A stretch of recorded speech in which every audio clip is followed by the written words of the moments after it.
Hey everyone, welcome to this week's episode of Marketing 101. I got a really cool guest this week, Mr. Dave Mastovich. He's written a really cool book that we're going to dive right into on this podcast. Thanks for being here, man. Appreciate your time. Thanks for having me, Enrico. Yeah. Tell us a little bit about what got you started, what made you write the book, who you help. Give them a little bit of a background, and then I'm sure we'll dive into some great stuff. Sure. Going way back, early in my career, I had the opportunity to do turnarounds in the media. So I worked in radio, TV, and print. And that led to then jumping into healthcare. And I ended up going into healthcare and doing some turnarounds of hospitals and then healthcare systems. And one of those became one of the largest in the country. It was under 1 billion when I was brought there. And within 3 years, we grew to 10 billion with a B. And that was UPMC Health System. And that enabled me to really sort of lay the groundwork to establish myself as a marketing thought leader and someone that has done the marketing side, the revenue growth side, the pipeline growth side. And after that, I saw there was parallels between education and healthcare, that education was about 10 to 15 years behind healthcare. So I jumped in and helped grow a university applying all the stuff to healthcare, because both industries, the ultimate consumer doesn't buy. The health insurance tends to pay, or the government pays for both schooling and for healthcare. Parents pay, alumni pay, fundraisers pay, over here insurers pay, the government pays. So after that, I then started Mass Solutions, my company, which is a growth marketing consultancy that also does marketing implementation and activation.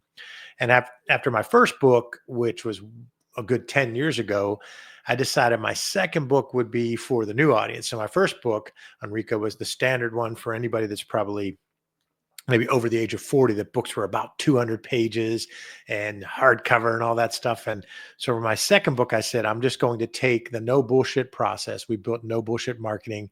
We have a lot of IP around no bullshit marketing. I said, we're going to take that. I'm going to tell anecdotes and analogies. I'm going to practice what I preach. I talk about how anecdotes and analogies are what the science proves we remember. And I said, I'm going to do a book in 100 pages or less. It ended up being like 104. But so that's the book, No Bullshit Marketing. I do focus a lot on healthcare. It's 17 contrarian ways to increase referrals for healthcare providers. And so that's the book, and that's the background. Yeah, that's awesome. It's cool how you get into it. I always love the backstory. There's always a passion or something that gets people to. They always see you at the end for what you've done. They never see the journey and how much work it usually takes. But there's some great stuff in the book, like the systemic referral systems that you talk about and six strategic. We're going to dive into that because I'm going to learn a lot on this with running chiropractic clinics and teaching and coaching and consulting chiropractors and people in the healthcare facility on how to grow and market. Referral marketing is the pinnacle. It's the foundation to all marketing. Just one, it's free. Two, it's organic. Three, it's trustworthy. Many different reasons why you want to start on a solid referral base and then build up from there. But yeah, tell us a little bit about that. Well, it starts off with knowing that there are 6 target markets, 6 right fit target markets that matter for any company across business to business or business to consumer. There's these 6 right fit target markets that then you have to segment for your specific scenario. And those 6 right fit target markets are often not realized. So a couple of them are neglected. And the first one's not neglected. It's current customers. Well, it's sort of neglected because people actually probably don't market enough to their existing customers. The second target market is prospective customers. That's where we spend a lot of our time marketing. The third one is current employees. Got to market to them and market to them well, and in the same way that you market to clients and customers. The fourth one is prospective employees. But then it moves into the fifth one, which is current referral sources or centers of influence or raving fans, and prospective referral sources or people you can make centers of influence or make them raving fans. That's the start at the crux of all this. That's what I learned from decades of doing this. Is what makes bullshit marketing is people not realizing 2 things: that there's these 6 right fit target markets that you have to segment and drill down based on your scenario. And then you have to let the behavioral science and the math drive the creative art. Those are the 2 major takeaways that I've worked on, and what drives no bullshit marketing as I see it, and what we do for all of our clients. Love it. Yeah. It sounds like there's a strategy behind the way you put 1 through 6 as well. It wasn't just random. Correct. It looks like one builds on the other as well. It does. That's a great point. So, what I found when I first started doing that first ever turnaround way back when I was a kid with 2 radio stations that were ranked dead last out of 14 in the market was that current clients are what we neglect a little bit because we actually don't tell our story to them. We think, oh, they like us. We don't tell our story enough. Then we fixate on these prospective clients, but we forget those other 4 target markets. We really don't do a systematic way of doing it. It's not that we forget completely. We kind of know we got to keep employees happy. We know we have to recruit people. We know we got to get people to refer to us, but we don't do it in the same systematic fashion on Rico that we do current and prospective clients or Right. customers. So that's Right. how it all came about. It all came about that way, was start off just like everybody else, focusing on prospective new customers or new clients. And then I realized those other 5 were pretty significant and started building a system to make sure you could reach them again and again and again, all to drive pipeline growth and revenue growth. Yeah, I think as soon as you say the word marketing, people think prospective marketing. They don't even think of their current client base as Yes. being marketed to. There's no reason to market to them. Yes. They're repeat customers. They're coming back or whatever it may be. So dive into that a little bit. How would you market to a current patient, a current client, somebody that's been Sure. coming in maybe often? What does marketing even look like to them? Yes. So with current customers, current patients, let's stay in the healthcare realm with chiropractic, PT, all those ones that listen to your podcast. In the healthcare situation, we kind of do a half-assed way of talking to our current patients. We might include them in like a newsletter that we just kind of force out, and it's got way too much copy and way too many things we're trying to cover. Or we might, maybe if we're doing really good, we maybe send them a postcard around their birthday, you know. But really, when you take a look at those current patients, it's the entire experience that you get from them. And then you walk them through that, but you also repeatedly reach out and ask them their take. And this is the big thing I talk about, both quantitative market insights and research and qualitative. Quantitative is you send out your survey every, hopefully you use something like, where you're able to get their feedback after every visit or every so many visits, but then also talking to them qualitatively, either on the phone or calling them aside and ask them just a couple basic questions. What's the one reason why you first came here? What's the main reason why you still come here? What's one thing that makes us unique? What's one thing you'd change? Those 4 questions of a current patient are going to tell you so much to help you keep them and get other ones. And then you have to tell them that you listened. So you have to say in your newsletter, make it better, make your email newsletter better and clearer and more concise. And say to them, we've been talking to patients like you, and we learned 3 things. First one was that you really love this, and we're going to keep doing that. The second one is you said we could probably be better at this, and we're doing X and Y to get better at that. Third one is you said, why don't you do this? And, we looked into that. And if you can do it, you say, here's what we're going to do. And if you can't, you say, why? So now these trends that you heard again and again and again, they're real if you heard them 4, 5, 6 times when you talk to 15 patients. They're real. That qualitative research is real. You now come back, and typically there will be about 3 things you find out. And one you're kind of already doing. They told you they really liked it. The other, you learned and you started doing. The third one you either can't do or you're starting to do. Then you go back and tell them. And what that makes them think is, whoa, they listened to me. That makes them proud of being that person. That makes them more apt to give you a testimonial. That makes them more apt to give you a 5-star review. That's because you asked them questions and listened and then showed that you listened. Most people do a survey and never do anything to tell anybody what they did with it. Sound familiar out there, listeners? You sent out the thing, you got all the thing back, and you never went back and told anybody you did anything with it. That doesn't make them want to fill that out. That doesn't make them want to give you a 5-star review. Yeah, no, you're right. We focus so much about modern technology and how to reach our patients and our prospective clients as well, and it's really moving towards getting into their text messages, getting into their phones, getting as close to in front of their face as you possibly can. Especially when you're working like major hospital chain businesses like yours that you were helped. I mean, they really need to be present, and whenever an emergency happens, that people think of them first. For us, we need to do that as well as solopreneurs or solo locations. But what are some challenges today that are different than maybe from 2000 that are maybe more competitive, or things that we should be focusing on to get that, I guess, preemptive feeling in the community and in our areas, so that we can help more people in that same way, and then get into this type of marketing once we get in contact with them. I think it's the contact, it's that friction Yes. to get their information, either an email or a phone number, whatever it may be.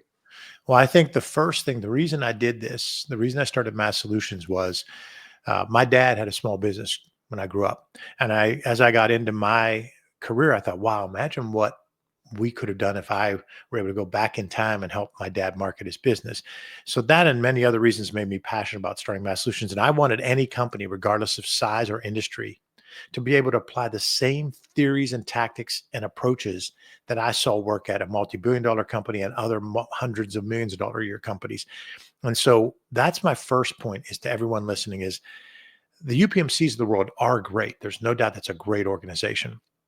However, we had to battle you guys. And you don't realize that there was many conversations like, oh, this physical therapy place has 8 locations and they're kicking our ass. Okay. Mm. So you have to realize that you have a quality opportunity, that you have to take that story and tell that against the biggies and be able to talk about that. And the reason this system works for any size companies, I just described you qualitative research with 4 questions. And those 4 questions can be asked by anybody at your company. And they have to do something really hard. 2 things that are really hard when you ask the questions. You ready? You Okay. have to shut up and listen. Hmm. That's hard for all of us. But It if you is. ask those 4 questions I told you to, and you just listen, and then you track it, you just put in your phone, talk to Dave Mastovich, he said this, talk to Pete Harris, he said that. It's, it doesn't have to be any, look, you're doing this for yourself. There's no grade. You don't get a C because you didn't put it in a spreadsheet. Do whatever you want with it, but just make sure you track it, paper and pencil, in a spreadsheet, whatever you want, because you will see by the 3rd person you do it, the 3rd, I guarantee it. Anybody can call me if it doesn't have, by the 3rd person, you'll get at least one trend that all 3 of those people said. That's how real this stuff is. So Yeah. the things that I talk about in my book are things that can be done by a person that runs 1 chiropractic location, a person that has 8 chiropractic locations, a person that has 4 physical therapy centers. Okay. Now, yes, when you have 20, you do have more resources. You have more budget. When you have 100, you have more budget. But I'm saying you can apply this. Anybody listening can apply this. Anybody listening can take those 6 target markets. Anybody listening can do that market research. Anybody listening can go back and tell their patients what they heard.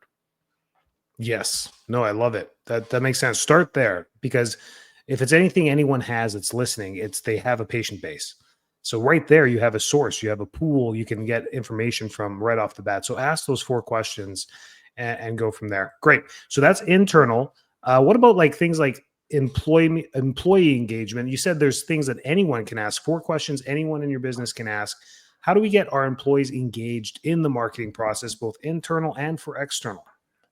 Well, the first is those very same questions, the same 4, can be asked to employees and will bring you value. Why'd you start working here? Why do you stay? Now you're going to be frightened when you do this. Why'd you start working here? Wow, it's 10 minutes closer than the last place I was. Oh, geez. Here I thought we Great. were good. Same thing happens to me. Don't believe me. Right. And then the second one is, why do you stay here? Be prepared. It might be the benefits. It might be it's close to my house. It might be my boss is great. It might be, I don't know, I need a raise. Whatever. Ask them that qualitatively. You've got 7 employees, ask each of them the same 4 questions. What's one thing you'd changed? I want to get more money. Okay, beyond that, we all want more money. Beyond that, you just got to be prepared to ask these 4 questions. What's one thing you'd change? Another thing you can throw in is another one. You can just throw in and say, what's one word you'd use to describe the company? Get your employees to answer that, because that'll bring you a lot of value about how they see you and what they see as your strength. So that alone will help. And then you come back and you tell them in an all hands on meeting, you say, over the last month, we verbally talked to all of you to gather some qualitative insights. And we heard a couple trends. We heard A, we heard B, we heard C, and we heard D. We're going to keep doing we're going to keep doing A. You told us to try to tweak B. You gave us this great idea about C. Now, D, you guys talked about too. I want you to know we researched that. It's probably not going to work out for this reason. Right. You just got instant credibility. We told them a bunch of stuff. They agreed with two of them. The third one, they're going to try to do fourth one. They told us why they can't. Right. Unless the person's just an angry person that we can't worry about, they're going to go, that's fair. They looked into it and said they can't do it. You Yeah. just got instant credibility with your employees. You Right. now are going to help with retention and you learn from them. So those That's same great. questions work for employees too. It's funny how it's engagement. It's both from your clients, your patients, your employees. Engaging them is what brings the best out of each of them, and then you get the benefits because you can put that into your business and amplify that stuff, Exactly. which is great. Another thing I work with my clients on, and we'll be wrapping up soon, but if there's anything important you want to dive into, Sure. cut me off. But measuring, another thing that's in your book as well, measuring not just the successes, but measuring marketing. I find that really tough. I just had a great conversation this morning with programmatic marketing, which is a newer realm for chiropractors and things like this, about getting into geotagging and being on a commercial, a 15-second or 30-second commercial in between Netflix or YouTube or Yes. whatever it is, whatever they're watching. That's kind of new. It's nice that you can geo-target it. Maybe for you in a hospital, that made sense. Commercials were perfect. Television and radio made sense. You blasted it over a larger area. For a place with 4 locations or 1 location, they have a very small thing. So that's the cool thing about technology. But it got me thinking that I asked them a question and it made me think. It was, how do I gauge the success? Like I'm just starting to figure out Google. I've been doing it for 20 years and I'm just starting to figure out the metrics and truly what budget should work and cost per click and the lead conversion on that. What is this new realm of marketing? But how do you measure this statistically to know what's working or not? Because most providers and entrepreneurs Mhm. are just like dollar in, dollar out, new patient in, marketing dollar out. And that's it. They don't really think about everything that goes in between. Well, the first thing I want to add to something on the last question was your data is gold, any data that you have. So the data of your patients is gold. I understand HIPAA. I'm not saying that. I'm saying that the name, the age, the zip code enables you to look at that and think.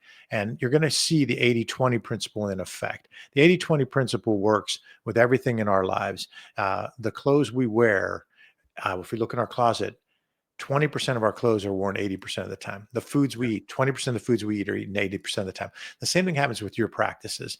80% of your patients will come from 20% of whatever activity. So, for instance, if you are getting referrals, if you're a physical therapy place that gets referrals, or a surgeon that gets referrals, or anybody out there that gets another provider to refer to them, 80% of that referrals will come from 20% of those referral sources, those providers. So your data, you have to look at that. You have to start tracking that. So if you are getting referrals, you have to start tracking that because 80% of them will come from 20%. So you then know, I want to talk to more people that look like this 20%. I'm not going to completely ignore the other 80%. I'm going to look at these people that look like the 20% that refer the most. I'm going to go out to reach them. So that's the first thing that I want to make sure is your own data is gold, both on the referral side and the patient side. So that's one way. The second thing is take that more broad perspective and say, I want to look at my customer acquisition cost or my patient acquisition cost. And I will stress, perfect is the enemy of good. You want to start somewhere. It's your practice, it's your data. There is no grade. As I said earlier, you don't get a B, a C, or a D, or you don't even get an A. You do what's best for you and you learn. So you've done that with everything else at your practice, your physical therapy place, your chiropractor. You've learned on the fly. The same is with this. So you go and say, I want to try to guesstimate my patient acquisition cost. Because if I can get my patient acquisition cost, I can then guesstimate my lifetime patient value. Those are both very important if you're not doing that. But people get hung up on trying to be perfect when it's just take the expenses that you have that go towards sales, marketing to get the customers, and then look at how many new ones you think you got from year 1 to year 2, and then divide those and you've got a rough patient acquisition cost. Lifetime value, go and see how long it is until someone doesn't come anymore. Just try to play with the data a little bit. Don't perfect is the Yeah. enemy of good. You probably already know this. You probably already know that it might be a year and a half that someone tends to come, or maybe they remain 5 years. They come for a year, they don't come for 6 months, and they come once or twice a year in chiropractic. You know these kind of things. Don't obsess over perfect now. As you gather more data, I want you to be more stringent with with the actual specifics, but start out figuring that out, because then you can say, it cost me roughly $2,000 to get a new patient, but the lifetime value is 3,700. That's when it's good. If it costs you $2,000 and the lifetime value is $2,000, stop. That's not a sustainable business. But if it gets you 10 grand and you only put in 1 grand, don't think you stick your chest out. 10-to-1 ratio is not good either. That means you're leaving market share on the table. Mm. If you're getting 10 grand and you're only spending 1,000 to get a 10 grand person, you ought to spend 2 or 3,000 to get more of them. And so you'll actually get more patients and more market share, which in the long run is going to matter because of your margin. So those are some ways that I think you can look at KPIs that work. So get patient acquisition cost and lifetime patient value, and the ratio of those two. That's pretty powerful. And again, perfect is the enemy of good. Don't worry about the CFO ranking you, or your accountant to tell you that's wrong, you're off by $8. We're just starting out trying to get something here, guys. Yeah. Yeah. I love your numbers, and I love where you come from, because you just blew the socks off of half the listeners, because you said something like $2,000 to make 3,700. Even if you shave a zero off that, Yeah. you got chiropractors shaking in their boots. They're like, I'm going to spend $200 to get $370. Yeah. And they scratch their heads like that's a waste of time. Yeah. Typically they don't understand the marketing on this. So even though they figure out it costs $110 on a Google client, or to get them in the door or whatever, they're looking at their case value averages, which could be anywhere between $1,000 and $3,000 for most chiropractors. And that's still, so they're looking at 100 to make 2,000. And then when they try and apply other avenues, they realize, oh, that nothing works. It's because your budget is way too low. You're not getting the reach that you need to. But that's a whole different podcast for another time. I know that. I'll come back. Great, yeah, great post there. What else are we missing from the book? I mean, we could talk all day about the book, but I asked you a little bit about the future. I mean, where do you think things are going? But anything you want to close off from? Go. You take the rest of the podcast. It's all yours. I'm gonna give a couple of things. The first is, and this one might, I don't know how your listeners will do. I think you want to see and hear what customers see and hear. So I told you about how to hear. You ask questions, be quiet and listen. But I would challenge you to get some mystery shoppers. I don't know if anybody's doing that in chiropractic much, but we've done it for senior living quite a bit. And I was one of the first to do this, and it was really a challenge. So 20 or so years ago, I did this in health systems, and it was so hard because you had to like fake the person's prescription, and you had to have doctors in on it and stuff. So you couldn't do hundreds of them. But if you get someone who comes into a chiropractic office or a physical therapy location, and you were able to hire them as a mystery shopper, and you brought them in, you don't need to do a ton of them. You can do 3, and you will be overwhelmed and amazed, both good and bad, at what they come back and tell you, because they will tell you their experience from the time they tried to book appointment online, had a phone call, what they saw when they walked in the door, what they saw when they were taken to the exam room, how they were exited. And it's all stuff that you think you know, but you're not hearing and what they're thinking. They'll tell you, and you might not agree with it, but it's perception. I was telling someone today what a client misperceived about what we did. And I said, it sucks and it's unfair, but that's how the client perceived us. And that's not good for Mass Solutions. And I have to own that. And so I have to go talk to my team. We as a team have to go fix that and let the client know, because I disagree. It's an unfair misperception. Now, there's other times it's a fair perception. I go, oh shit, we're not doing what we should. That's what you're going to learn with mystery shopping. So see and hear what the customer sees and hears. The hearing is through the asking the questions and tracking it and listening. And the seeing is getting some mystery shopping. And then the third thing I would add to close is video, video, video. You got to be doing video. If you're not doing video in some way, shape, or form, you got to be doing video. Yeah, I've been repeating that repetitively. People want to see what the experience is going to feel like, or what it's going to look like, right? So, or what they're walking into, for sure. Hospitals, chiropractic clinics. I mean, they want to make sure they're afraid. It's medicine. It's chiropractic. I mean, it's physical medicine, whatever it is. They're afraid of what's going to come. That's the thing, and it shows them the inside, and it may enlighten newer people to the possibilities of things they didn't even know about. They're like, wow, they can do that. I didn't know they could do that. So video is totally king. With all the new apps and stuff, you can shoot video and have Yes. it out. This podcast will be up and going in about 6 minutes. It's just Yeah. boom, ready to, yeah, with all this stuff. That's great, man. This is awesome. Anything else you want to leave them with, or do we cover all the bases? Where can I they mean, reach out to you so aside from buying the book? yeah, there's a lot of different ways. So masssolutions.biz, and it's massolutions.biz. We get you more biz. And that's the company website. Mine is Dave at masssolutions.biz. And I'll gladly talk to anybody. Anybody that emails me and asks, I'll sign a book for them. Anybody that mentions the podcast in the email. And that's the website. You can hit me up on LinkedIn. Have a ton of connections and followers, and I'm posting pretty regularly on LinkedIn. Happy to talk to anybody. Get the book on Amazon, Barnes & Noble, wherever. It's No Bullshit Marketing, Dave Mastovich. Pretty simple. Thank you so much for your time. Appreciate it. Thank you. Great. Take care.